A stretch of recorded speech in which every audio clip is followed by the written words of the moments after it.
Well, good morning. This is Ian R. Crane. It's the morning of Monday, the 4th of February, 2019. Well, I'm sitting in my car because primarily it's blowing an absolute hoolie outside.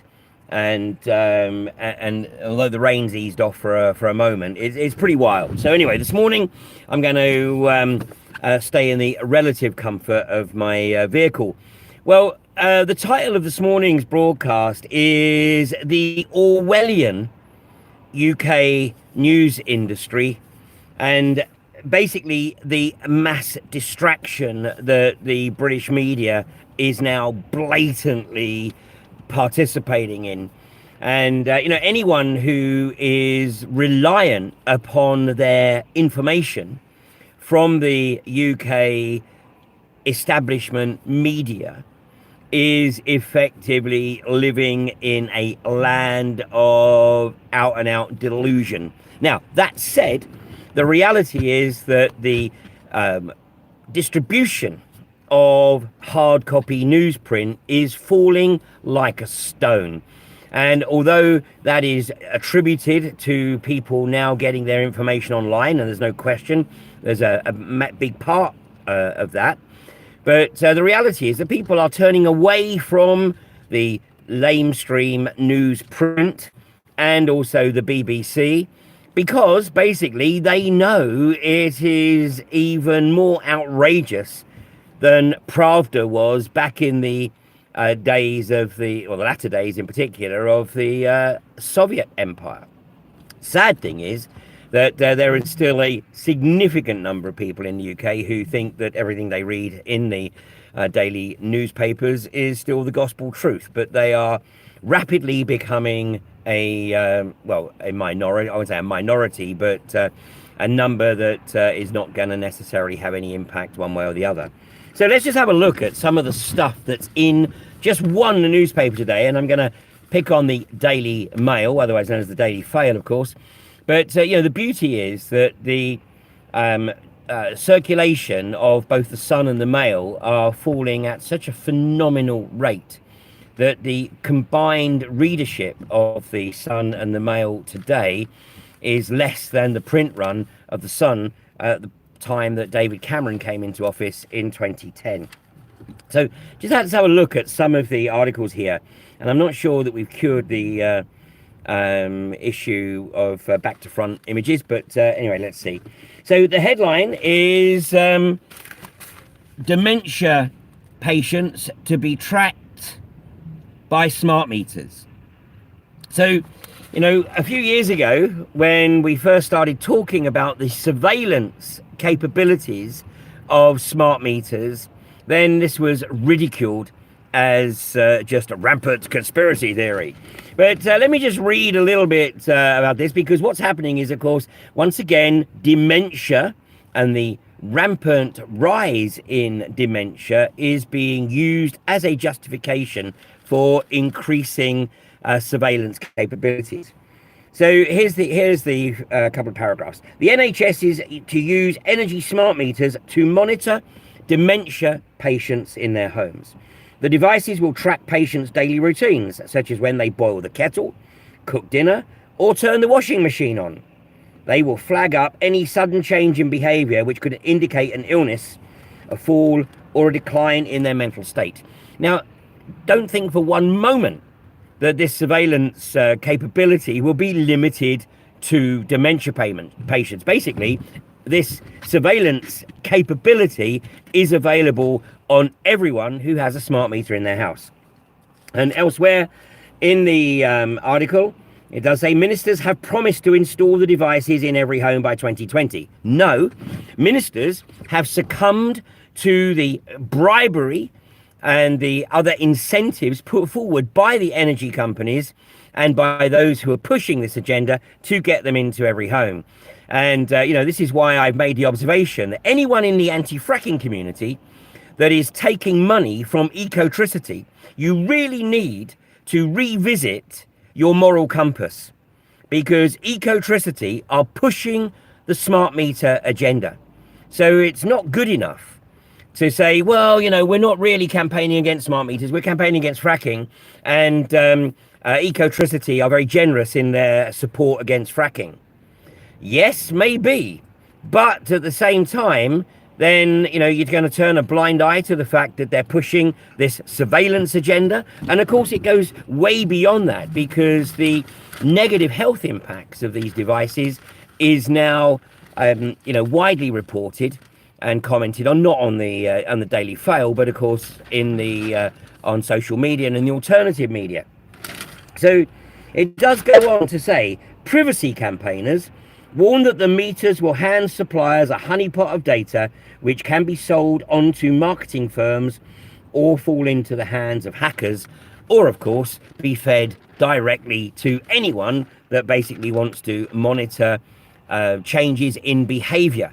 So, we can see that, extrapolate this a few years down the road, and GCHQ will have artificial intelligence monitoring the smart meters output and looking for any significant changes in behavior within the domestic environment, which they perceive might be potential threat to their dominion.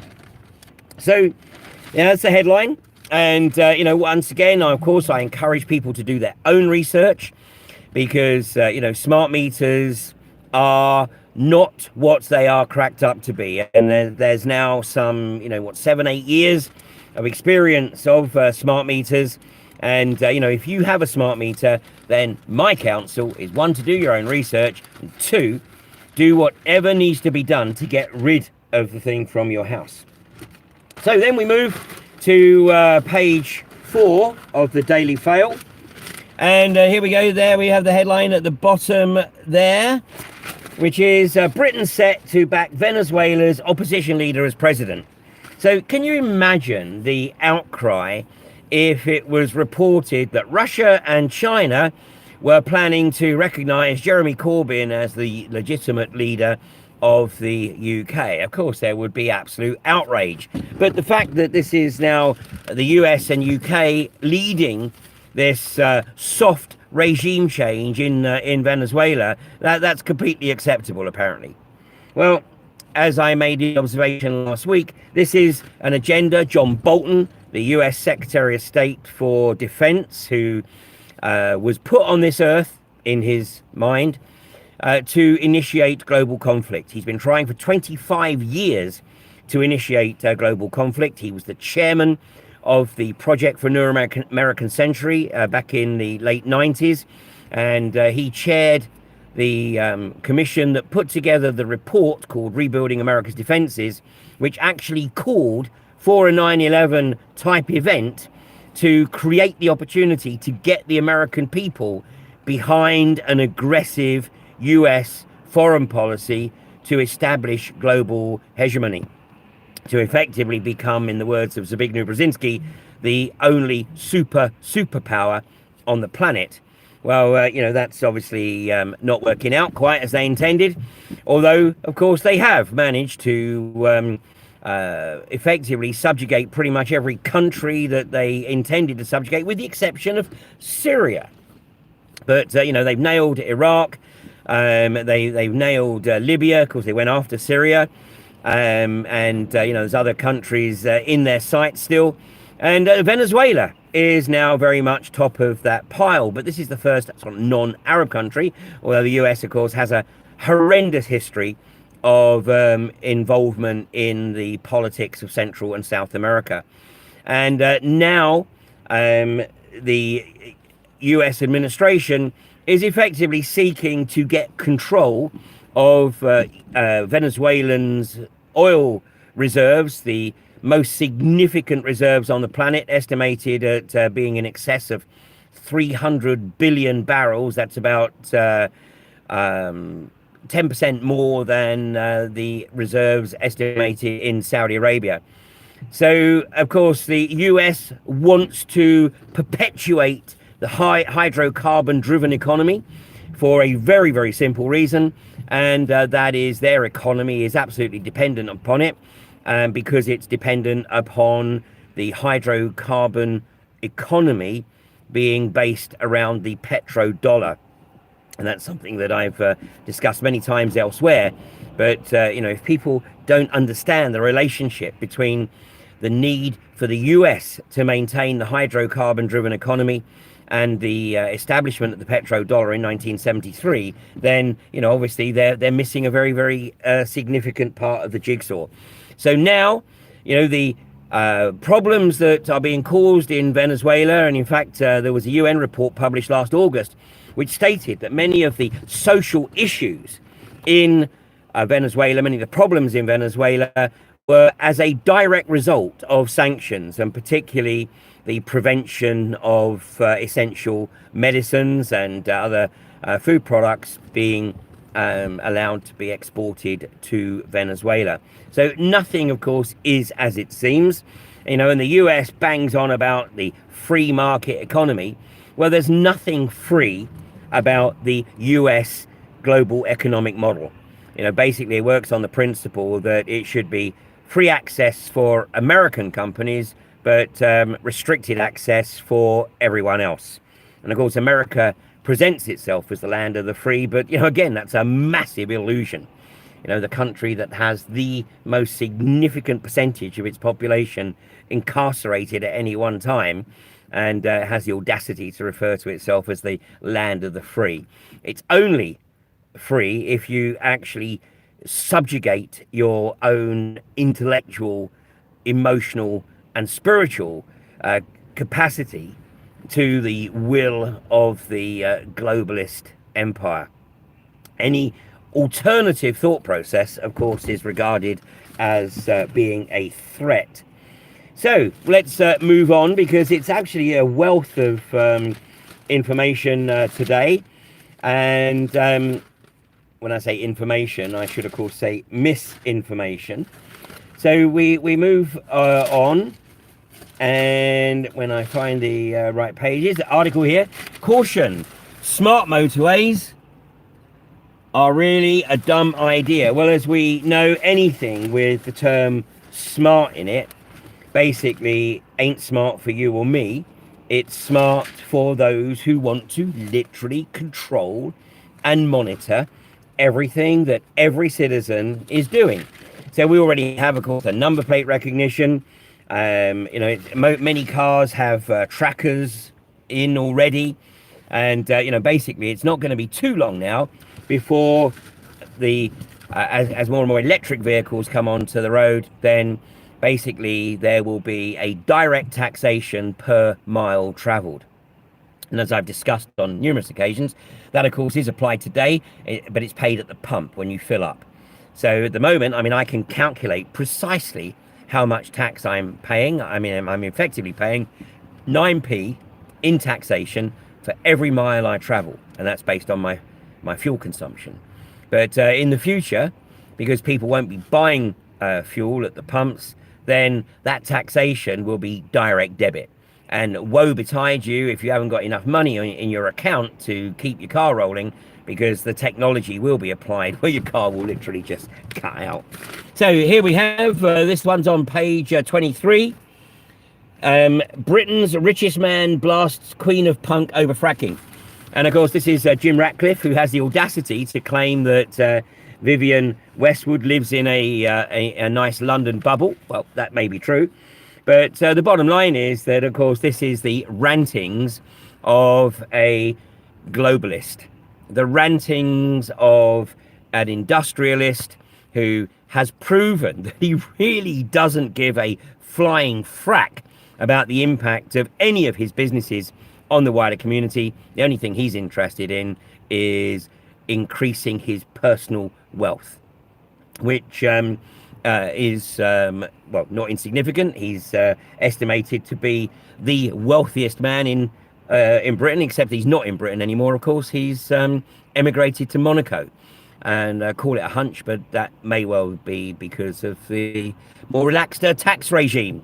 So, on what basis does somebody who lives in Monaco have the principle to claim that Britain's in this case he's targeting Vivienne Westwood, but stopping him from becoming even more outrageously wealthy than he already is?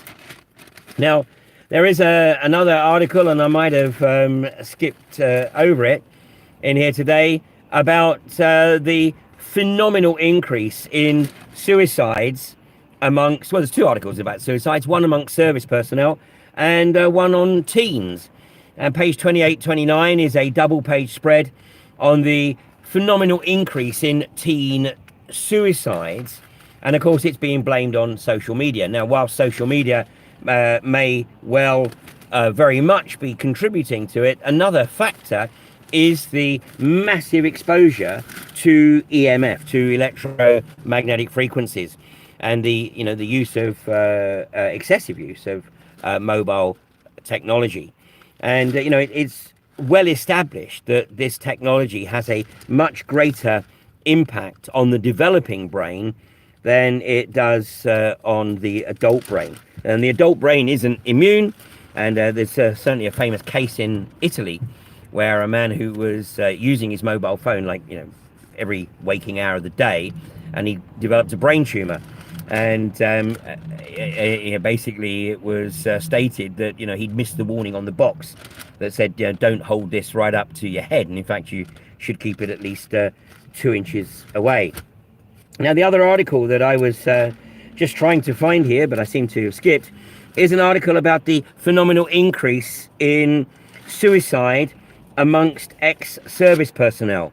And of course, this is blamed on PTSD, post-traumatic stress disorder, as a result of their battlefield experiences. And there's no question, whilst some of these suicides may be related to battlefield experiences, the reality is that the bigger issue, and this is very well known within military technological circles, but the biggest issue is their exposure to microwave battlefield interrogation technology.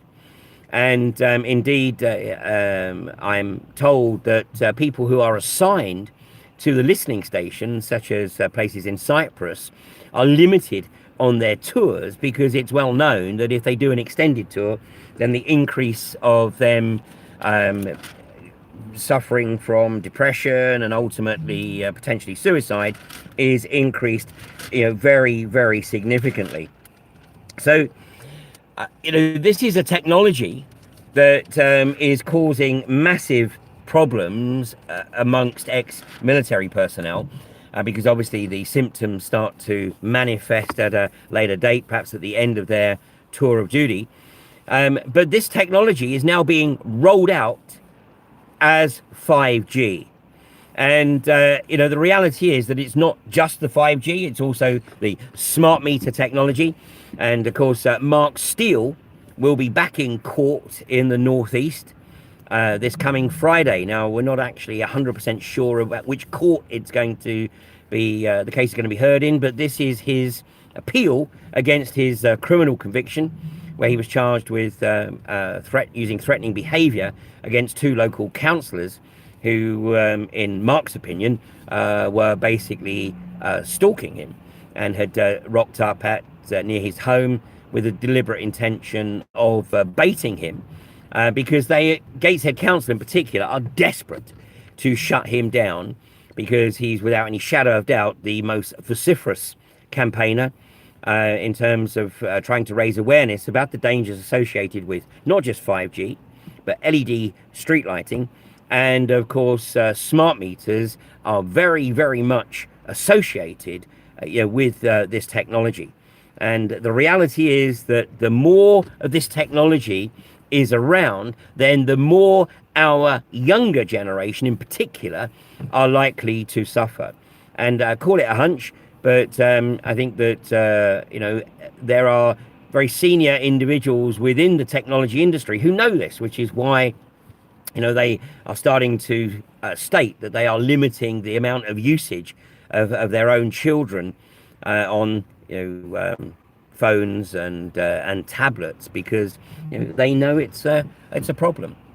Meanwhile, of course, there is nothing in the paper here and the Daily Fail about what's occurred in France at the weekend, which I think was the 12th or 13th weekend of the Gilet-Jaune protests. And I did see an absolutely outrageous article in one of the British papers, I think it was yesterday, which said that people in France were starting to wear eye patches in sympathy with the 4 people who have had eye injuries as a result of getting projectiles fired either at close range or exploding very near to their head. Well, the reports are that there is some 80 odd people that have lost their eyes as a result of the behavior of the CRS. Now, if this was occurring anywhere else in the world, of course, the media would be all over it, and they'd be ripping into the president of that country for using force against his own population.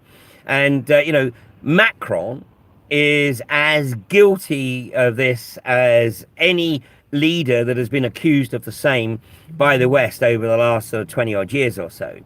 But, why is it that we're not seeing anything about what's occurring in France? Because it is the EU in meltdown. And, the Yellow Vest protests are spreading. I mean, it's too early in the UK. I mean, it's, obviously people are concerned, but, this will really kick off if Brexit isn't delivered on the 29th of March. And if on the 29th of March, Brexit isn't delivered, then there will be massive civil unrest in the UK. And I mean, that's just pretty much a given. 17.4 million people know that the EU is a burgeoning totalitarian state where there are 2 tiers. It's corporatism for those who toe the party line, who sell their souls to the corporations, and it's abject, extreme communism for the rest, i.e. you have nothing. And you are totally reliant on the state and totally reliant on the corporation for the air that you breathe, let alone everything else. And yet those who sell their soul and, are on the corporate payroll can enjoy a relative life of luxury. Everybody else will be condemned to the slavery of minimum wage and 0 hours and the stress that's associated with all of that, the early deaths that are associated with all of that. And of course, if I was a conspiracy theorist, then I might actually start to look a bit more closely at the link between the rapid rise in artificial intelligence, the promotion of artificial intelligence in undertaking routine tasks for which a human would no longer be required. And those who are pushing this agenda might just be perceiving that this excess of humanity is a liability. And if there's a way to cull it without people realizing that they're being culled, then that would suit the global corporatist agenda very, very well. So, never has there been a time in certainly modern history where it's been so crucial for people not just to do their own research, but to actually participate in the political process. If you don't, then you are effectively handing over, you are abdicating any responsibility for what's occurring. And then what does occur, basically, you have no say in it, and you're just going to be affected by it. Whereas politicians, and the reason that our Westminster politicians want to stay in the EU is because they can enjoy the life of Riley without actually doing anything and without having any real responsibility. And what the British parliamentarians have shown over the last 2.5 years is that collectively they are totally fracking useless. They are incompetent. They are intellectual pygmies, and they are incapable of delivering the will of the people, i.e. Brexit. And I think, many people who voted for Remain now believe that it is crucial that we get out sooner rather than later. And if nothing else, they've seen the way in which the EU is treating the country with such disdain. But don't think for one moment that it's going to get any better, because once we do get out of the EU, then The globalists are going to be putting enormous pressure on the politicians and the regulatory authorities to reduce the limits on environmental practices, on food standards, and so consequently, if we're not careful, it will be frying pan to fire. But that absolutely depends upon each and every one of us. So, there's no excuse anymore. There's no excuse. I know that obviously probably 90% of the population just aren't going to get involved one way or the other, but that doesn't really matter. When you think that it is less than 1% of the French population that are hitting the streets each weekend and increasing, and look at the impact that less than 1% is having. Once you get up to 2, 3, 4%, that's when real change comes about. So just keep spreading the word, keep sowing the seeds, and eventually we will reach that 100th monkey. And the establishment either starts to smell the coffee, or they need to step aside and let those who do have humanity's best interest at heart take over the reins. You have a great day. I hope the weather is a little bit better where you are, and I will be back with you, hopefully outside, on Wednesday morning at 8:30. You take care now.